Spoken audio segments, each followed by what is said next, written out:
सबसे ज़्यादा तो इसमें गवर्नमेंट इन्वॉल्व है। जब अपनी राइफलें लेके निकलते थे तो हमें पुलिस तंग करती थी। जितना लोगों की मदद करता था काम आता था। पुलिस का क्या गया, मर तो हमारा गया। उसके 2 बेटे हैं छोटे-छोटे, एक 5 साल का है, एक 4 साल का है। आँख भी नहीं खुली, यतीम हो गए यार। किसी का तो कुछ भी नहीं गया बस। ये कत्ल छुपा नहीं रहता, ये नंगा हो ही जाएगा। कहते हैं कि यार तुम दोनों आगे हो जाओ, पहले निकलो गाड़ी के पास। 2-3 कदम से आगे होते हैं तो पीछे फायरिंग हो जाती है। खून से बेटा नीचे था, हमने उनको पकड़ा, सांस उस टाइम उनकी चल रही थी। बिस्मिल्लाहिर्रहमानिर्रहीम, अस्सलाम वालेकुम नाज़रीन, आप देख रहे हैं एक न्यूज़ और मैं हूं बिलाल ज़फ़र।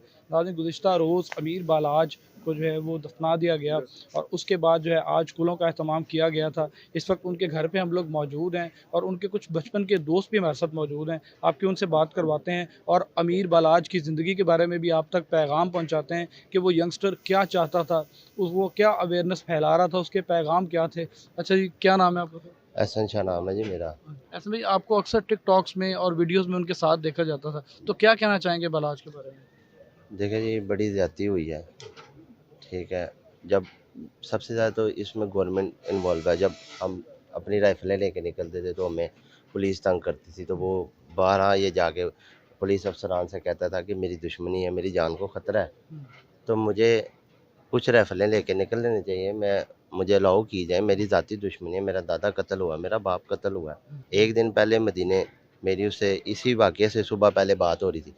तो मैं ये भी गवाऊँ, रोज़े महशर भी, तो उसने सरकार के गुंबद की तरफ देख के दरूद पढ़ा, मैंने वीडियो कॉल पे पढ़ा है उसको। और ये मैं गवाही भी दूँगा दुनिया में भी और आखिरत में भी। अल्लाह ताला वो वैसे ही जनती रूह थी, जितना लोगों की मदद करता था काम आता था। मतलब आखिरी जो आपकी बात हुई है वो आपकी वो खाना काबा में उनसे बात हुई? मदीने में बात हुई है, रोज़ा रसूल के आगे खड़ा हुआ था मैं। तो मैंने उसे बाकायदा वो उसने सलाम पेश किया, दरूद पढ़ा है। ये मैं खाली आपके कैमरे पे नहीं कह रहा, ये मैंने ऊपर जाके भी गवाही देनी है कि उसने दरूद पढ़ा सरकार। अच्छा, जिस वक्त ये अपने मूवमेंट के लिए बाहर निकलते थे, क्या पुलिस को इन्फॉर्म करते थे कि मुझे सिक्योरिटी चाहिए या मुझे अपने साथ जो बहुत गन बार है? कहा है, पुलिस सबसे ज़्यादा पुलिस तंग करती थी हमें, निकलने नहीं देते थे। बंदे पकड़ लेते थे, राइफलें पकड़ लेते थे, पर्चे दे देते थे बेवजह। किस वजह से देते थे? पुलिस का क्या गया, मर तो हमारा गया। उसको कौन लाएगा, वो तो नुकसान कोई नहीं पूरा कर सकता। अच्छा जी, कहा जा रहा है कि बचपन का दोस्त था जिसकी शादी के ऊपर ये गए थे वहाँ पे। बचपन का हमारा दोस्त था, उसके छोटे भाई की शादी थी। तो बस वो शादी पे गया तो बाहर ये निकलते-निकलते ये वाक़या पेश आ गया। मतलब इससे पहले कोई ऐसा थ्रेट नहीं था, कोई ऐसी बात नहीं थी? नहीं, थ्रेट थे, बिल्कुल थे। थ्रेट बहुत ज़्यादा थे, तो बहुत ज़्यादा पता चलता रहता था कि कोई ऐसा मामला हो जाएगा। पर कभी ऐसा सोचा ही नहीं था हमने कि ऐसा भी हो सकता है कि आज हमें उसका जनाज़ा पढ़ना पड़ेगा। कभी ये सोचा ही नहीं था। तो आप मुझे ये बताएं कि बालाज को ऐसी क्या मतलब कि वो उसको सिक्योरिटी वहाँ पे सिक्योरिटी फेलर समझते हैं आप? वहाँ पे क्या हुआ इवेंट, या अपने सिक्योरिटी गार्ड पास मौजूद नहीं थे, या कोई सिक्योरिटी फेलर हुआ? और ये भी इतलात हैं कि कैमरा लेके वो बंदा आया, कैमरे से मूवी बना रहा था जिस पे उसने ये ऐसे धोखा किया। ये अपनी भी सिक्योरिटी फेलर है, जिन्होंने बुलाया उनकी भी है। क्योंकि अगर उन्होंने बुलाया था तो वो इंतज़ामात भी ऐसे करते, बेशक वो हमारे दोस्त हैं।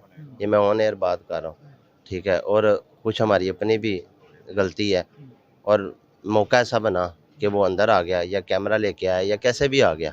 वो वो कैसे एक हजूम के अंदर आ गया और आगे उसने उसी बंदे को टारगेट किया जिसको उसने टारगेट करना था और उसका टारगेट तो अचीव हो गया। तो क्या बालाज इससे पहले भी शादियाँ अटेंड करते थे, ऐसे जाते थे? बिल्कुल जाते थे, हम सब इकट्ठे जाते थे। बड़े करीबी दोस्तों की शादी पे आना-जाना, तरीके से जाना, हर चीज़ देखनी। बस समझ नहीं आई क्या हुआ। बस ये बहुत बड़ा दुःख है, अल्लाह पाक उसके घर वालों को सब्र दे, हम दोस्तों को सब्र दे। जब बालाज भाई के कितने बच्चे थे, लोग जानना चाहते हैं ये 2 बेटे मालूमात। हैं उनके साथ बहुत हमदर्दी के जो है लोग वो कमेंट्स कर रहे हैं और पोस्ट कर रहे हैं। उसके 2 बेटे हैं छोटे-छोटे, एक 5 साल का है, एक 4 साल का है। तो वो बच्चे तो आँख भी नहीं खुली, यतीम हो गए यार। किसी का तो कुछ भी नहीं गया बस। उसकी भी कोई उम्र थी जाने की? 30 साल उम्र थी, क्या उम्र थी? अच्छा, आखिर में मुझे ये बता दें सिर्फ कि क्या बालाज के नाम क्या पैगाम देना चाहेंगे? आपका बेस्ट फ्रेंड था, बचपन का दोस्त था। पैगाम क्या देना चाहूँगा, मैंने तो बस रोज़ा रसूल पे उसी टाइम ही रो-रो के उसके लिए दुआएँ की हैं, सब दोस्तों ने किया है। ये सब खैर ख्वाह हैं, बस उसके लिए अब यही है कि पढ़ के बख्शें उसको। यही असल दोस्ती का हक़ है। उसके पीछे अब पढ़ के बख्शा जाएगा तो अल्लाह पाक उसकी मंज़िलें आसान करेगा। बस अब तो और तो कुछ नहीं, अब बातें ही रह गई हैं बस। पुलिस ने तफ्तीश का दायरा कार बढ़ाया और उस खातून को भी पकड़ लिया गया जो हमलावर शूटर जो मौके पे मौजूद था। उसके पास से एक मोबाइल बरामद हुआ और कहा जा रहा है कि वो आपके मुखालफिन के साथ जो है वो राब्ते में था। बिल्कुल, अभी एक वीगो डाला भी ट्रेस हुआ है, अभी अभी मीडिया ने खबर ब्रेक किया। हाँ, पर अभी कुछ पता नहीं है यार, अभी तो हमें अपनी समझ नहीं आ रही है कि क्या हो रहा है, हुआ क्या है। अभी तो ये सदमे से निकल जाए बड़ी बात, अभी पता ही नहीं है पुलिस क्या करे। पुलिस अपना काम करे, अल्लाह पाक खैर करे, अच्छा है, पकड़ना चाहिए। पर ये एक इंसाफ दुनिया, ये वो ऊपर अल्लाह बैठा हुआ है, वो इंसाफ करने वाला है। ये कत्ल छुपा नहीं रहता, ये नंगा हो ही जाएगा। और इंशाल्लाह बस पुलिस से और आला अदारों से यही अपील है कि हमें इंसाफ मिलना अभी चाहिए। तक पुलिस की जो कार्रवाई आप उससे मुतमईन हैं? ठीक है, पुलिस कर रही है कार्रवाई, अच्छा है, करना चाहिए, इससे भी ज़्यादा करना चाहिए, क्योंकि जिसका जाता है उसी को पता होता है यार कि उसके साथ क्या होगा।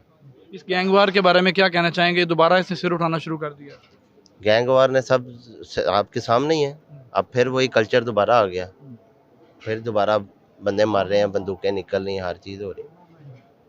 हुकूमत को चाहिए अब तो हुकूमत आ गई है, नहीं, इनको चाहिए कि इस पे जो है ना अपना एक्शन लें और इनको पकड़ें। इनके क्या पर्चे नहीं हैं। मैं इस वक्त ज़रबख्त हमारे साथ मौजूद हैं जो कि बलहाज साहब के साथ मौजूद थे और उनके कज़न भी हैं। ज़रबख्त साहब, आखिरी बात आपकी क्या हुई बलहाज साहब के साथ? कोई हम थे रायबंड में, एक शादी में थे जो मीर मौसम ब्लास्ट से जो छोटे हैं, हम दोनों उधर शादी में गए हुए थे रायबंड। हमें काफ़ी कॉल करी जा रहा है कि यार तुम लोग अभी तक पहुँचे क्यों नहीं इधर। बस आखिरी यही थी कि उन्होंने हमें फ़ोन किया है, हम उधर शादी में पहुँचे हैं, तो हम उनके साथ टेबल में जाके बैठे हैं, तो आगे से कहते हैं कि यार तुम दोनों अपने लड़के लेके उस साथ वाली टेबल में जाके बैठो, मेरे पास ना बैठो। तो हम बैठे रहे, उसके बाद खाना वगैरह खुला, तो खा के उन्होंने इशारा किया कि चलें। तो जब निकले हैं बाहर तो अपने भाई को और मुझे यूँ कहते हैं कि यार तुम दोनों आगे हो जाओ, गाड़ी पहले निकलो गाड़ी के पास। जब इतना वर्ड कहते हैं, हम 2-3 कदम से आगे होते हैं तो पीछे फायरिंग हो जाती है। और उसके बाद फिर आप लोग वापस जाते हैं, उनके पास पहुंचते हैं? हम होते ही उधर 2-3 कदम का सिर्फ स्पेस था, तो जब फायरिंग हुई है हम घूमे हैं तो हमारा भाई खून से लपेटा नीचे था, हमने उनको पकड़ा, तो बस सांस उस टाइम उनकी चल रही थी। उस टाइम तो हमें समझ कुछ नहीं आई, तो हमने उनको उठा के गाड़ी में बिठाया तो हॉस्पिटल ले गए। चलिए जी, बहुत शुक्रिया नाज़रीन, आपने आज स्कूल की तकरीब में जो ये बात आपके सामने हमने रखी है कि बलहाज के आखिरी वक्त की जो गुफ्तगू है वो भी आपको सुनाई है और बलहाज के बचपन के दोस्तों की भी आपको सारी बात सुनवाई है कि वो एक नहायत अच्छा और शरीफ इंसान था और लड़ाई झगड़ों और इन दुश्मनियों से वो बहुत दूर था, लेकिन उसको विरासत में ये सारी चीज़ें मिली थी, इसलिए आज उसको ये वक्त देखना पड़ गया। नाज़रीन, मिलते हैं नई स्टोरी नए टॉपिक के साथ, तब तक के लिए हमें इजाज़त दीजिए। अल्लाह हाफ़िज़।